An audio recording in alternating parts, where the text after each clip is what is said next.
जी का एक मशहूर शेर है। वो याद आ रहा है तो वहीं से आगाज़ करते हैं।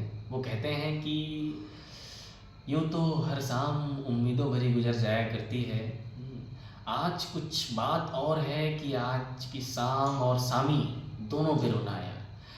जैसा कि आप जानते हैं कि शामी हमारे इंडिया टीम के बड़े ही लेजेंड बॉलर हैं। तो हमारा सामी से अर्थ है कि इंडिया टीम और हमारे 145 करोड़ देशवासी आज जो संग्राम हम लोगों ने आंखों देखा है, उसका फ़लसफ़ा कुछ इस कदर था कि बच्चों के आतिशबाजी नहीं कर पाए वो। एक आज का ही एक वाक़या याद आ रहा है। आज हम दफ़्तर के लिए निकल ही रहे थे कि कुछ बच्चे हमें रास्ते पर आतिशबाजी करते हुए दिखे। हमने उनसे जिज्ञासावश पूछ ही लिया कि आज क्या बात है, आज क्या ऐसा ख़ासम ख़ास है कि आप लोग आतिशबाजी कर रहे हैं। उन्होंने कहा, महोदय आज तो ये आगाज़ है सेलिब्रेशन का। इसका पेंडिंग सेलिब्रेशन इवनिंग में हम लोग सेलिब्रेट करने वाले हैं, आप, हम और हम सभी। और उन्होंने एक बात और कही थी जो हमारे जहन में रह गई। उन्होंने कहा कि कुछ पटाखे, कुछ फुलझड़ियाँ बचा के रखनी है, क्योंकि जो हमने दिवाली अभी बीते दिनों मनाई वो तो धार्मिक थी। वो धार्मिक है, उसमें केवल एक विशेष समुदाय आता है, एक विशेष धर्म आता है। परंतु आज जो दिवाली, आज जो वर्ल्ड कप के रूप में जो दिवाली मनाई जानी थी वो सामूहिक थी। वह किसी धर्म विशेष की दिवाली नहीं थी। यहाँ पर हम सभी एक थे, हम सबका धर्म एक था, हम सबके गले लगने वाले थे, सबको बधाई देने वाले थे, मुबारका कहने वाले थे। परंतु ऐसा कुछ भी नहीं हुआ और हमारे सारी उम्मीदें पर चादर सी जम गई। जैसा हमें दुख है वैसा हर देशवासी का यही शौर्य है। परंतु जहाँ तक आज का जो हमारा एनालिसिस है उसके बेसिस पर हम यह कह सकते हैं कि जो स्ट्रेटजी बनाई जानी चाहिए थी हमारे इंडिया को, उसमें शायद कहीं ना कोई खलिश रह गई थी।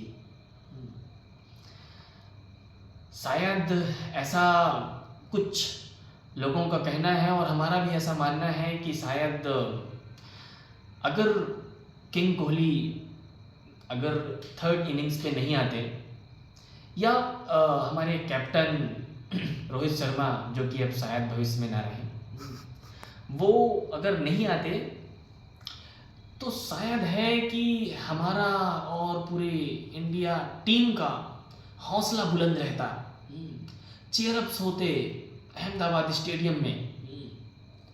क्योंकि एक ये चीज़ आपको आप इससे रिलेट कर पाएंगे। अब जो हम कहने जा रहे हैं, आपने पढ़ा होगा, सुना होगा कि हम लोगों ने किस तरीके से, कितने मुश्किलों से आज़ादी प्राप्त की और कौन कौन से शासनकाल हम पर आकर राज कर गए। मुग़ल काल, काफ़ी सारे ऐसे हैं। खैर यह चर्चा का मसौदा नहीं है तो इस पर हम गहराई से टिप्पणी नहीं करेंगे। तो जब उनके संग्राम हुआ करते थे तो सेना और सेनापति का बैटल तो ठीक ही था फ्रंट पार्टी से, परंतु उनका मेन ऑब्जेक्टिव था सम्राट को डिफेंस करना। कोई भी उड़ता हुआ तीर उन तक ना पहुंचे, क्योंकि अगर उन तक पहुंचा और वो घायल हुए तो सारी सेना का हौसला टूट जाएगा और वो अपने असलहे फेंक देगी। तो कुछ ऐसा ही आज हुआ। अगर आज ये हमारे दोनों लेजेंड्स, हालांकि लेजेंड्स तो हमारी पूरी इंडिया टीम ही है, हम सभी को थैंक्स कहते हैं जिन्होंने इतने अपने हौसले बुलंद किए। हालांकि उन्हें भी ज्ञात हो चुका था और हमें भी ज्ञात हो चुका था, और सभी को ये इस बात का आभास था कि आज का कुछ जिस तरीके से कमेंट्री में बताया जा रहा था कि 50% मतलब 50-50 के कांटे की टक्कर है, जबकि ऐसा था नहीं। ये केवल और केवल हमारी इंडिया टीम के हौसलों को हौसला अफजाई करने के लिए किया जा रहा था। तो हमारे मोहम्मद सामी जो कि एक महान एक युग बॉलर हैं, उन्हें युग पुरुष भी कहा जा सकता है। उन्होंने लास्ट मैच में काफ़ी सारे विकेट लिए। आज भी उन्होंने अपना काफ़ी अच्छा प्रदर्शन, काफ़ी बखूबी प्रदर्शन किया बतौर एक इंडिया टीम।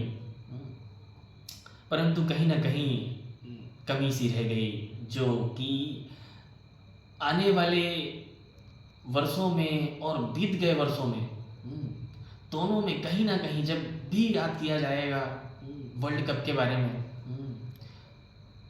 तो शायद उतने सम्मान, उतने आदर के साथ इनका नाम नहीं लिया जाएगा। खैर, हम इनके उज्जवल भविष्य की कामना करते हैं। ये ऐसे ही खेलते रहें। ऐसे ही खेलते रहें का मतलब ये नहीं कि जैसा आज खेले वैसे ही खेलते रहें, इससे और बेहतर और निखारें खुद को निखारने से ज़्यादा है सामने वाले की स्ट्रेटजी को अंडरस्टैंड करना, कंसीडर करना और उसको डिफीट करना। तो आज का रिव्यू हम यहीं पे रिज्यूम करते हैं। Thank you.